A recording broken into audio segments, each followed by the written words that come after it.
안녕하세요. 슈아의 히스토리입니다. 오늘도 즐거운 하루 보내세요. 안녕하십니까? 이번 영상은 최근까지 계속 전쟁을 하고 있는 러시아와 우크라이나에 대하여 알아보도록 하겠습니다. 이 두 나라는 과거 소비에트 연방, 우리가 소련이라고 부르던 조직에 속한 나라들인데 소련이 붕괴되면서 15개국으로 분리 독립을 하게 됩니다. 이때 러시아가 핵무기 통제권을 이양받으며 과거 소련에 해당하는 군사력을 유지하게 됩니다. 일단 어떻게 소련이 붕괴되었고 분리 독립된 나라에 대하여 간략히 알아본 후 본격적으로 러시아와 우크라이나에 대하여 자세히 알아보도록 하겠습니다.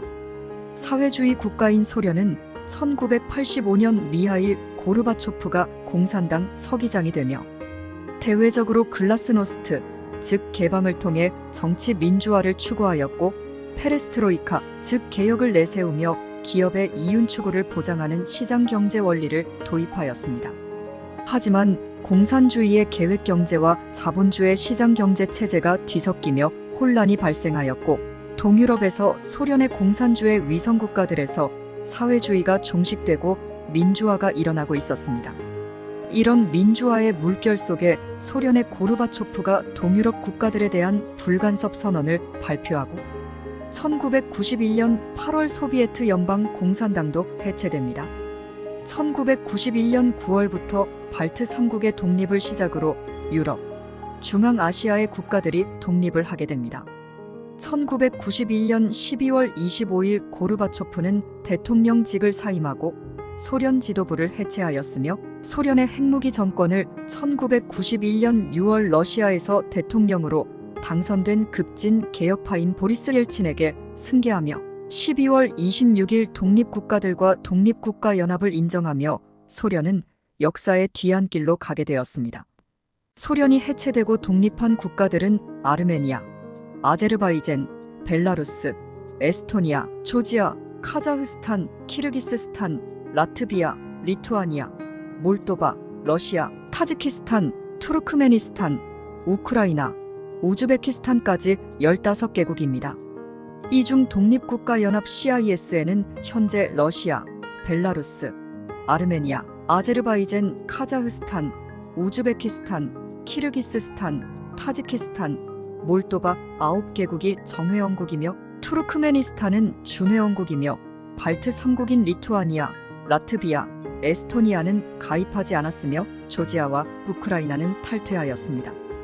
독립국가연합은 소련이 붕괴로 인해 독립국가가 된 구소련 공화국들의 연합체로서 결성된 국제기구이며 국가연합으로 분류되며 소련 붕괴 직전인 1991년 12월 8일에 설립되었습니다. 독립국가연합은 정치적으로 완전한 독립주권국가의 연합체로서 회원국의 독자적인 상호동등성을 보장하고 있으며 표면적으로는 경제정책의 상호조정, 단일 화폐의 사용, 자유로운 경제교류의 보장 등 단일 경제권 형성을 지향하고 있습니다. 이제 러시아를 제외한 소비에트 연방 해체 후 국가들 중에서 현재 러시아와 전쟁 중인 우크라이나와 왜 전쟁이 일어났는지에 대해서 알아보고 이후 계속 나머지 국가들에 대해서 알아보도록 하겠습니다. 우크라이나는 세계 45위의 면적을 가지고 있고 인구는 4,800만 명 정도이고 공용어는 우크라이나어, 종교는 기독교가 대부분 차지하고 있습니다.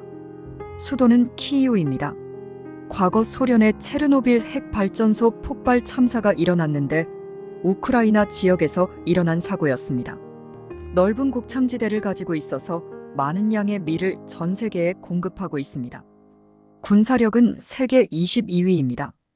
우크라이나는 슬라브 민족인데 슬라브 민족은 7세기경 드니프로강 서안에 동슬라브 민족이 정착을 하고 9세기에 동슬라브 민족의 최초 봉건 국가인 키이우 공국도는 키이우루스라고 불리며 키이우를 중심으로 형성되었습니다. 키이우루스는 우크라이나뿐만 아니라 러시아, 벨라루스의 모태가 되는데 우크라이나와 러시아 간에는 누가 키이우 루스의 적자인지에 대해 논쟁이 있습니다. 키이우루스는 1223년부터 3차례에 걸쳐 몽골군 바투칸의 침입을 받았고 1240년 몽골군의 침입으로 멸망하게 됩니다. 몽골 지배 이후 많은 인구가 우크라이나 지역에서 북부로 이동하면서 모스크바 지역이 중심적 지역으로 부상하게 됩니다. 참고로 러시아는 키이우를 키예프라고 부르고 있습니다. 14세기 중반 이후 점차 리투아니아, 폴란드, 터키, 몰도바에 의해 분할, 예속되었고 1569년 폴란드와 리투아니아의 합병에 따라 드니프로 강 서쪽은 폴란드에 귀속되었습니다. 동슬라브 민족이 확장 분화되면서 오늘날의 우크라이나 지역에는 몽골, 폴란드, 리투아니아 연합왕국 지배기를 거치면서 러시아인, 벨라루스인과 구별되는 우크라이나인의 독자적 정체성이 형성되어 나가기 시작합니다. 리투아니아와 폴란드의 지배에서 벗어나려는 우크라이나인의 코작 집단이 16세기 초부터 형성되었으며 독립투쟁을 전개하였으며 1772년 폴란드의 해체에 따라 드니프로강 서쪽 폴란드 점령 지역의 대부분은 러시아로, 갈리시아, 볼리니아, 이바노프랑코프크 등 일부 지역은 오스트리아 헝가리 제국의 영토로 귀속되었습니다. 1905년 이후 제정 러시아에서의 반왕제 혁명 움직임이 확산되는 가운데 우크라이나에서도 노동자, 농민들의 대규모 봉기가 일어났습니다. 그 후 볼셰비키 혁명 이후 1922년 우크라이나는 소비에트 연방에 편입되다가 1991년에 독립을 최종 확정하게 됩니다. 2013년 11월 칠러파인 빅토르 야누코비치 대통령의 이유와 제휴협정 체결 추진 포기 및 러시아와 관계 강화 선언에 따라 대규모 반정부 시위가 촉발되고 2014년 2월 헌법 개정안 통과 실패로 인해 반정부 시위가 더 격화되고 정부가 강경 대응함으로써 마이단 혁명인 친서방 반정부 시민운동이 발발하였습니다. 이 사건으로 정부와 경찰은 반정부 시위대를 강경 진압, 100명 이상의 민간인 사상자 발생했고 빅토르 야누코비치 대통령은 러시아로 도주하였습니다. 이때 러시아는 마이단 혁명이 친서방의 도움을 받은 쿠데타로 간주하고 우크라이나 내에 러시아인을 보호한다는 명목으로 크림반도를 군사적으로 점령하고 2014년 3월 16일 크림반도의 러시아 합병 관련 주민투표 실시 결과 90% 이상 찬성으로 러시아가 크림반도 합병을 완료하였습니다. 우크라이나 내에는 많은 러시아계 사람들이 거주하고 있는데 크림반도와 돈바스 지역이 그렇습니다.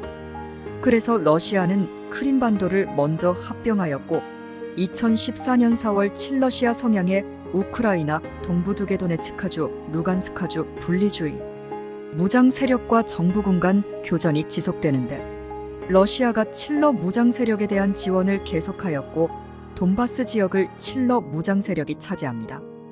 이후 2019년 젤렌스키가 대통령에 취임하고 러시아와 협상을 시도하였으나 실패하자 크림반도와 동부두개주에 대한 탈환을 계획하였고 러시아에 강경하게 나오자 러시아의 푸틴은 2022년 2월 우크라이나를 침공하였습니다.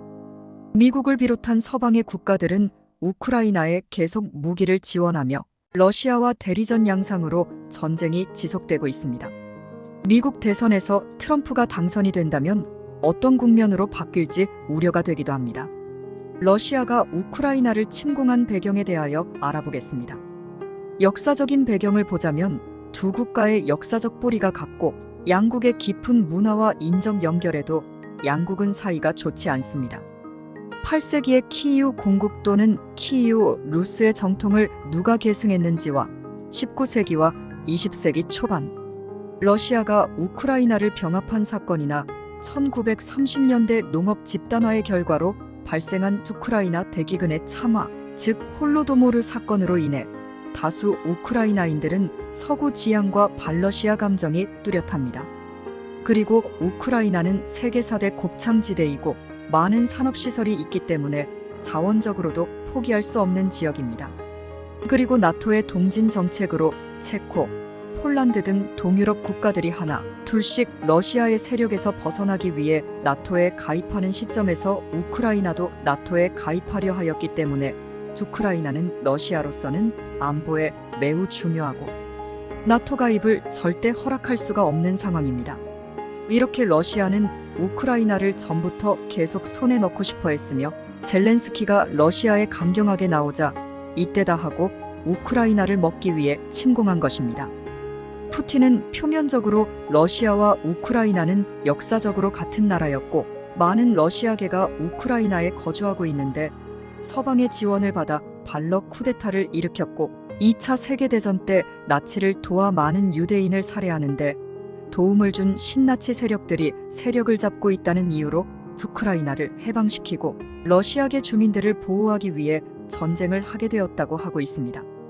푸틴은 러시아를 구소련 시대만큼 강력한 국가로 만들기를 원하고 러시아의 안보에 위협이 되는 세력들을 제거하고자 하는 것 같습니다. 비록 자신들이 핵무기를 가지고 있다고 해서 다른 국가들을 자기만의 논리로 침공하는 것은 위험한 발상이고 세계 3차 대전이 일어나게 되면 핵무기 사용으로 지구가 멸망할지도 모르기 때문에 하루빨리 전쟁이 종식되어야 하겠습니다. 이번 영상은 여기까지입니다. 영상의 내용이 유익하셨다면 구독과 좋아요 부탁드립니다. 다음은 소련 붕괴 이후 독립한 국가들에 대하여 알아보도록 하겠습니다. 끝까지 시청해 주셔서 감사합니다.